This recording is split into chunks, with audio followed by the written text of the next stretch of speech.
यशोमती मैया के नंद लाला।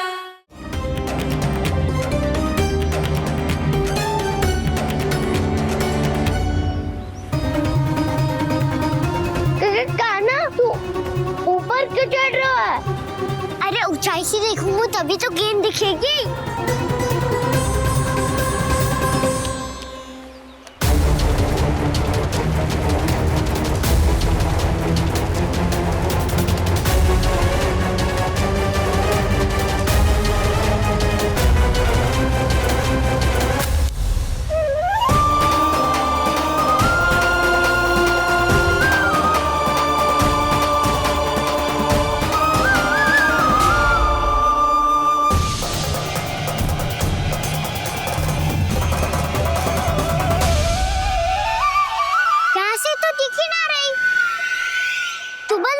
से फेंकी थी ना? ना वहां से फेंकी थी। कहाँ से? नहीं ना वहां से। समझ में आ रहा? ठीक ठीक बताना कहाँ से फेंकी थी?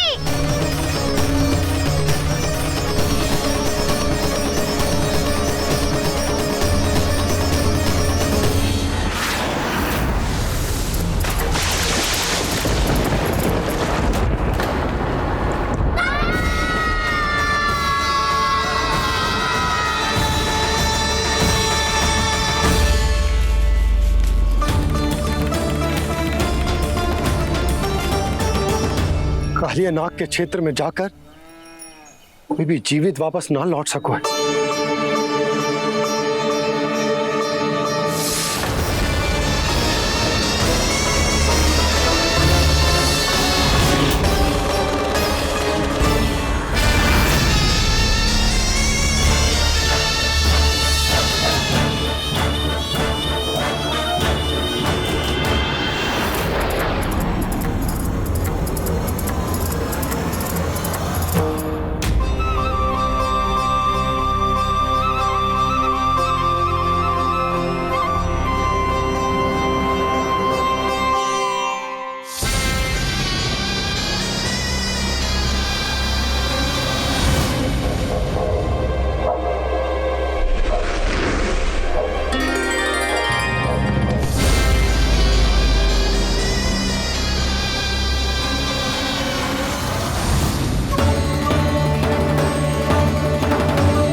कालिया नाग तो उसे देखते ही निकल जाएगा।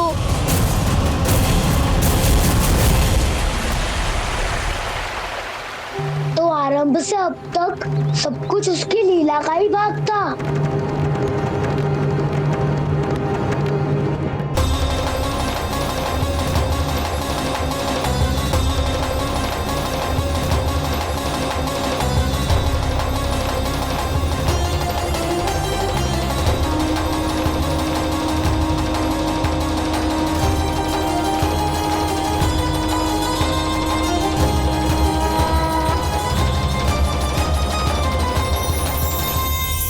इतना सुंदर रूप, मन मोहने वाली मुस्कान, अद्भुत तेज और भगवान जैसी दिव्यता।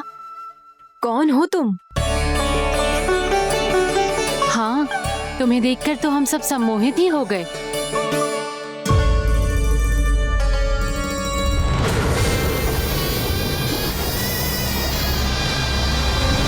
तुम जो भी हो बालक, वापस लौट जाओ। हमारा हृदय तुम्हें ही देखते रहना चाहता है, किंतु यदि हमारे पति जाग गए तो तुम्हें अवश्य हानि पहुंचाएंगे। ये बहुत विषैले है बालक, कालकोट जैसे भयानक। इनके विष से तुम नहीं बच सकोगे। नंदराज, कालिया नाग के विष का प्रभाव बढ़ते ही जा रहा है। पहले 8 कोस तक उसके विष का प्रभाव था, अब तो 1 योजन से अधिक क्षेत्र में फैलो है।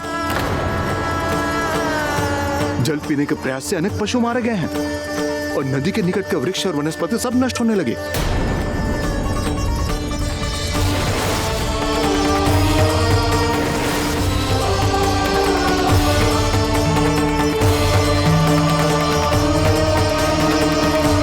इनके विष की तीव्रता इतनी अधिक है बालक कि इनके संपर्क में आने वाले को तड़पने का भी अवसर नहीं मिलता। इनके विष की अग्नि क्षण भर से भी कम समय में प्राणवायु को जलाकर राख कर देती है।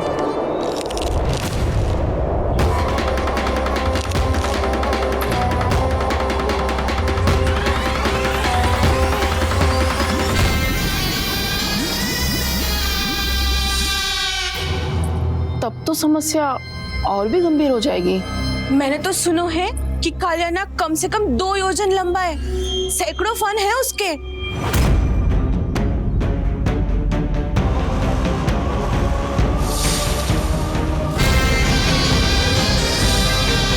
इसका अर्थ तो ये है कि हम दोनों ओर से फंस गए। एक और कंस को 1 कोटि कमल पुष्प देने जो कि कालिया नाग के क्षेत्र में पड़ते हैं, और दूसरी ओर उस कालिया नाग का विष यमुना जी के क्षेत्र में बढ़ता ही जा रहा। इसके कारण हम ही नहीं, निर्दोष पशु पक्षी भी संकट में।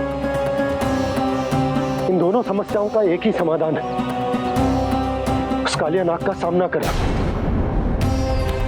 और ये ना समझ आ रहा कि हम ये करेंगे कैसे, क्योंकि ये बात साधारण मनुष्य के बस की ना है।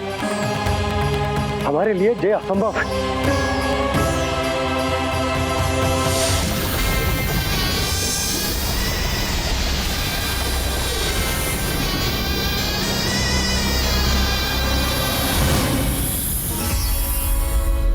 अब तो तुमने अपनी आंखों से भी देख लिया बालक, ये कितने विषैले हैं। नींद में भी विष उगलते हैं। इससे पहले कि तुम्हें कुछ हो जाए, चले जाओ यहाँ से, मान लो हमारी बात। आप सब मुझे जानती भी नहीं और फिर भी मेरी इतनी चिंता कर रही हैं आप। माँ की ममता भेदभाव नहीं जानती। तुम भी किसी के पुत्र हो और हम सब भी माँ हैं। एक माँ को हर बालक में अपनी ही संतान दिखाई देती है, इसलिए हम तुमसे विनती करते हैं, वापस चले जाओ, बचा लो अपने प्राण। मेरी चिंता मत कीजिए, मुझे कुछ नहीं होगा। होगा, अनर्थ होगा यदि ये उठ गए तो।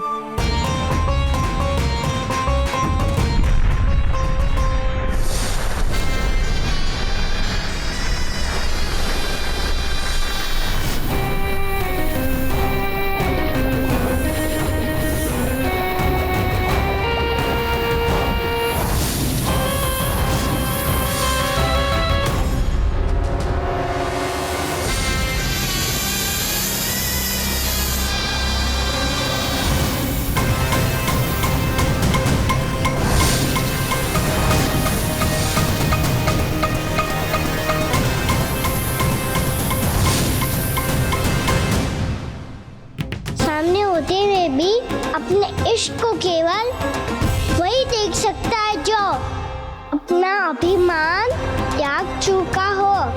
पर पूर्व जन्म में मेरा भक्त होने के नाते मेरा सत्य स्वरूप देख पाने में मुझे इसकी सहायता करनी चाहिए।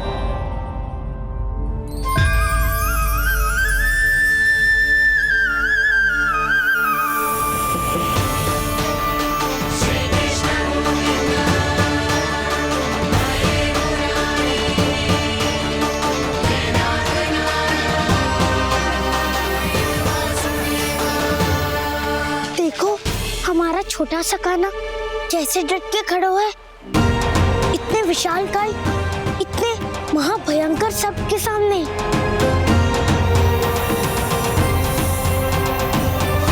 ये कोई भगवान नहीं है जो इसके सामने हाथ जोड़ रही हो तुम सब।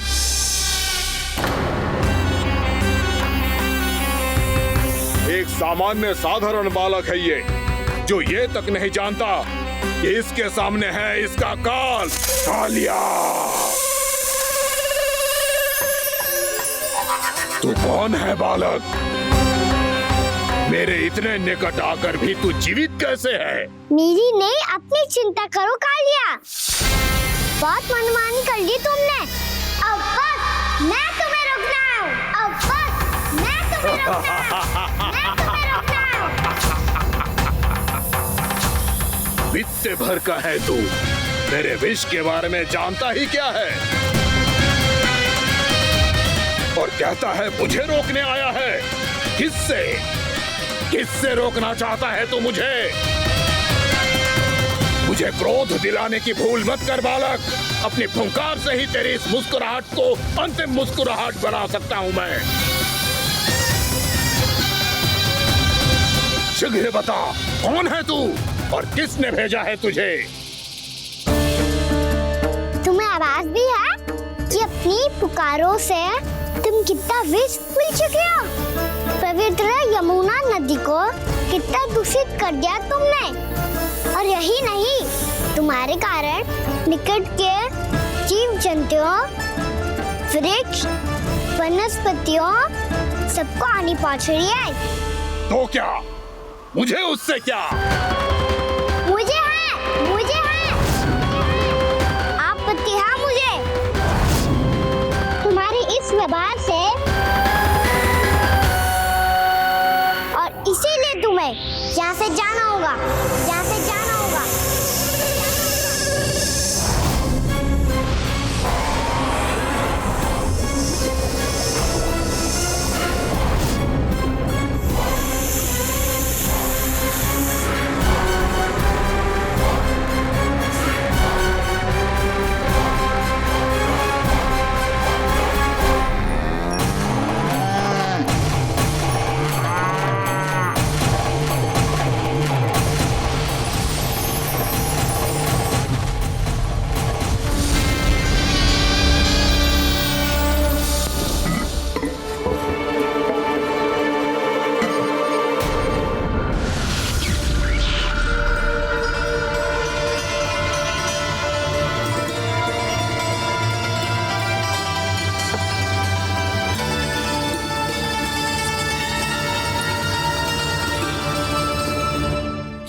मुझे आदेश देने का साहस भी कैसे किया तूने? इस क्षेत्र को मैंने अपना राज्य बनाया है, मेरा परिवार रहता है यहाँ, और तू मुझे यहाँ से जाने के लिए कह रहा है? हाँ, क्योंकि तुम्हारे यहाँ रहने के कारण अन्य जीवों को हानि हो रही है और मैं ऐसा नहीं होने दे सकता। मैं तो बस वही कर रहा हूँ जो एक सर्प का स्वभाव है। विष फैलाना स्वाभाविक है मेरे लिए, इसलिए मुझे चुनौती मत दे बालक। चुनौती तो मैं दे चुका हूँ कालिया। अब तो बस तुम्हें स्वीकार करनी है।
मैं आता हूं।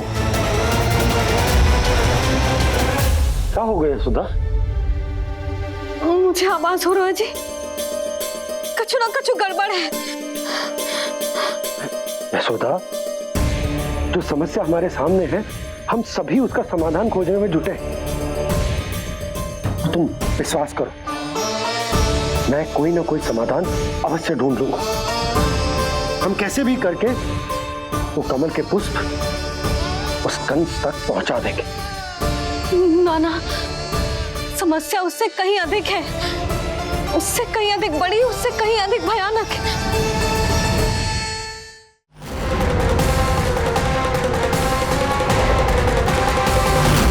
विस्की ये बूंद से ही सबके प्राण चले जाते हैं, इसलिए तो विस्की धारियां फेंके हुए खाना पे।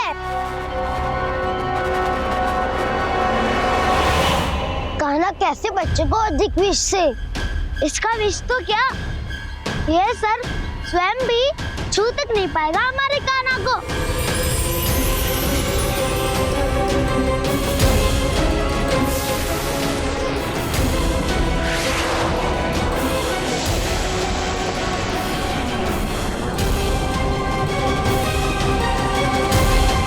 तुम्हारे सखा को, मेरे भाई को कोई हानि नहीं पहुंचा पाएगा। ये कान्हा का सत्य चाहे जो हो बलराम, पर अभी तो जो एक बालक ही है ना।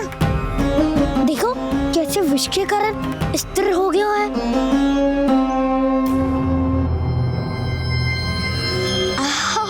हाउ सर्फ ने कितनी आसानी से अपनी पूंछ से बांध लिया है।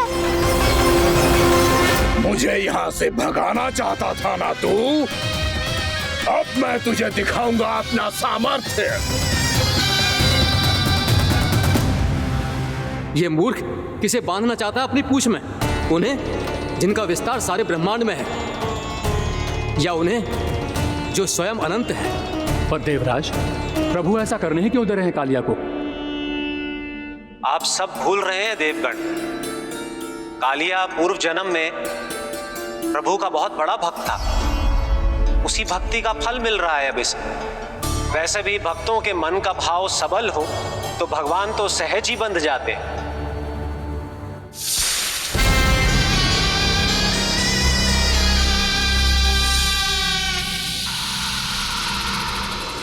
बलराम, तुमने ही तो कही थी कान्हा को कछु ना होगो। देखो उस दुष्ट ने चारों ओर से जकड़ लियो है।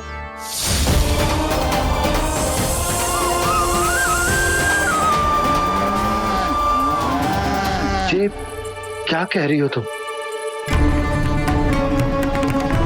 सुधा जी, क्या हुआ? घबरा क्यों रही हो आप? सुलक्षणा, मुझे आभास हो रहा है कुछ बहुत बड़ी अनहोनी हो गई है। नंदराज, नंदराज, नंदराज,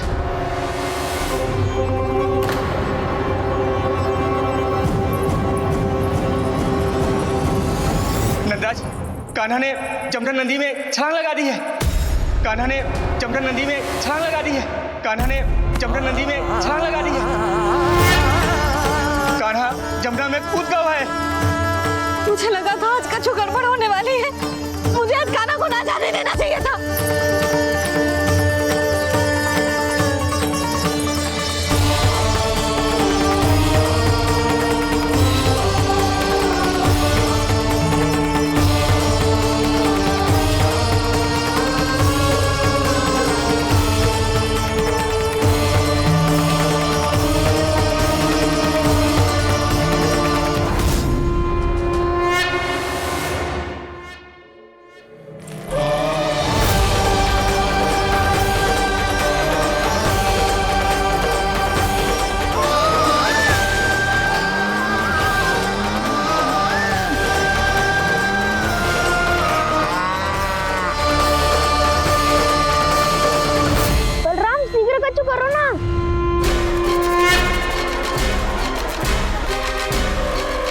कुछ भी करो पर कान्हा को बचाओ।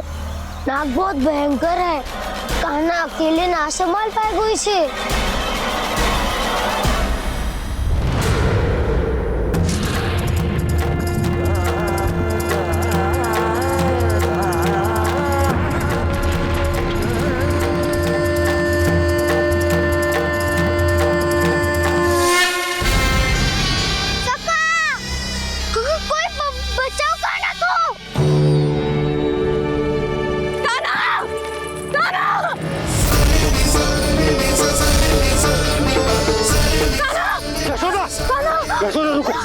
छोड़ दो मुझे, छोड़ दो मुझे।